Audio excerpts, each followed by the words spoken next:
ठाकरेंच्या शिवसेनेचे खासदार संजय राऊत यांच्या वक्तव्यानंतरही पिंपरी चिंचवडमध्ये ठाकरेंची शिवसेना दोन्ही राष्ट्रवादीसोबत लढण्यावर ठाम आहे. संजय राऊत मुंबई पालिकेच्या अनुषंगाने बोलले असतील याचा पिंपरी चिंचवड समीकरणावर परिणाम होणार नाही असा दावा ठाकरेंच्या शिवसेनेचे जिल्हाप्रमुख आणि माजी आमदार गौतम चाबुकस्वार यांनी केलेला आहे. त्यामुळे अजित पवारांच्या राष्ट्रवादीचा योग्य तो प्रस्ताव आला तर आम्ही स्वीकारू शकतो असं चाबुकस्वार यांचं म्हणणं आहे.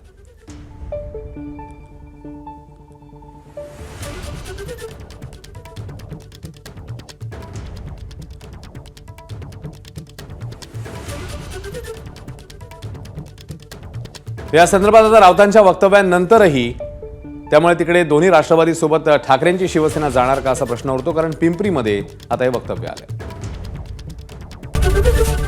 एबीपी माझा, उघडा डोळे बघा नीट.